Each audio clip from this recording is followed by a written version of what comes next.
So, how did the Roman Empire provinces kind of build up in the states?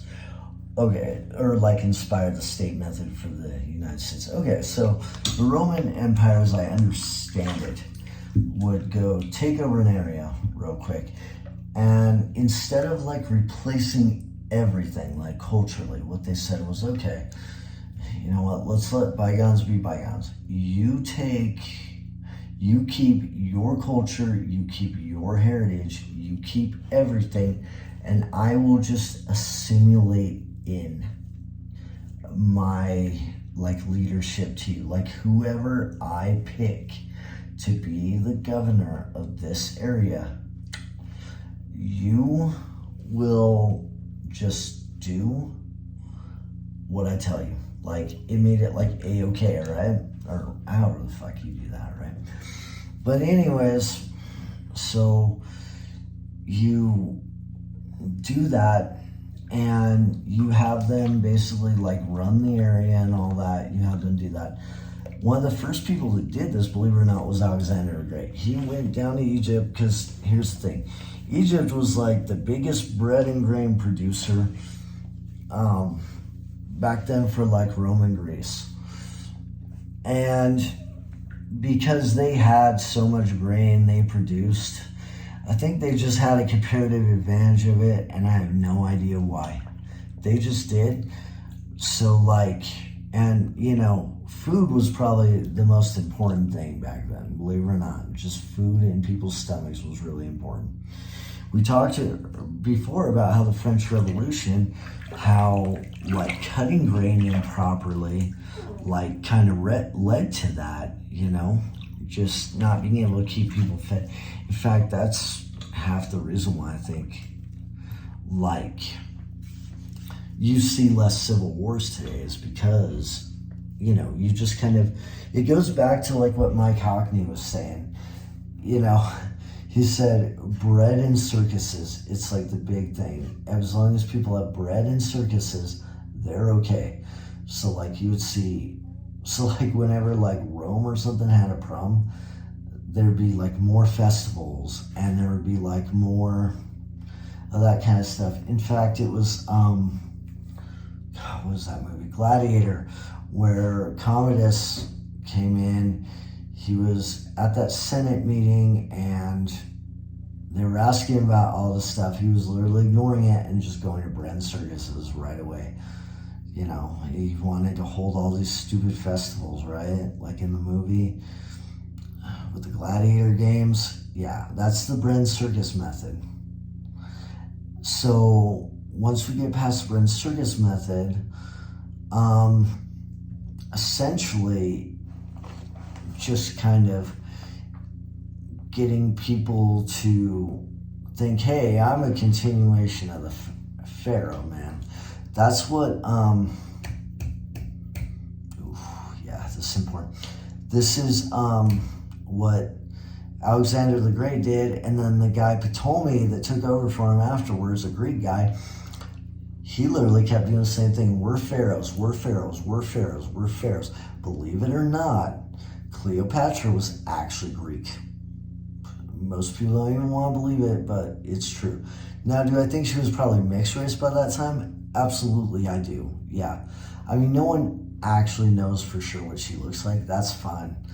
But, you know, and essentially she was like in charge of literally Greece as a governor. Like they would like break it into kingdoms. Like imagine if like Alabama was a kingdom. Imagine if, you know, all these places were just little micro kingdoms. That's how they did that.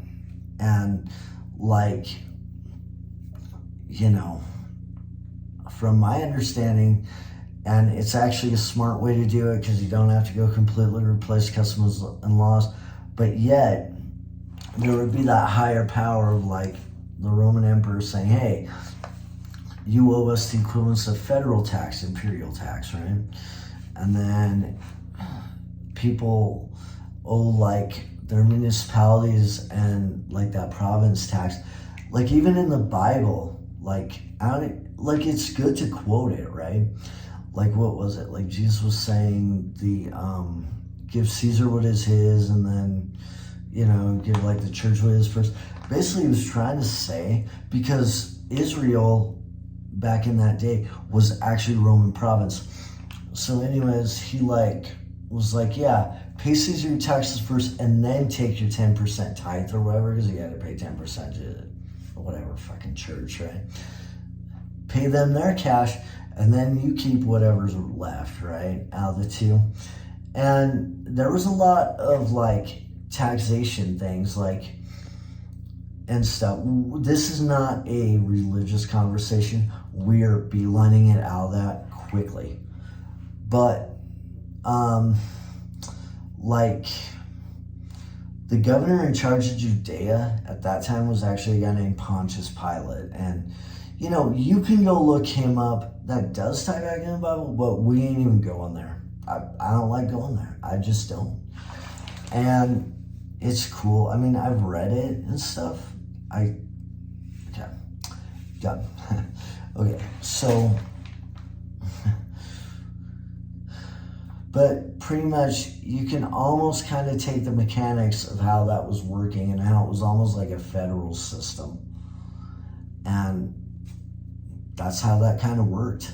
In fact, Cleopatra was literally a, governess, essentially. And a lot of people think that it was Rome conquering Egypt. No, that's actually not the case. What was happening was there was a civil war in Rome, and it was between Mark Antony and Caesar. They were trying to figure out who's going to become the emperor. And, not quite like the voting we got today, right? But anyways, so, Cleopatra's older brother pretty much offered up Caesar Ptolemy's head, so pretty much Ptolemy 120 or whatever it was, offered up Caesar Mark Antony's head, and Caesar was pretty pissed off. Ptolemy, whatever the fuck it was, didn't live very long, and Cleopatra took over. And yes, I do think that part's true.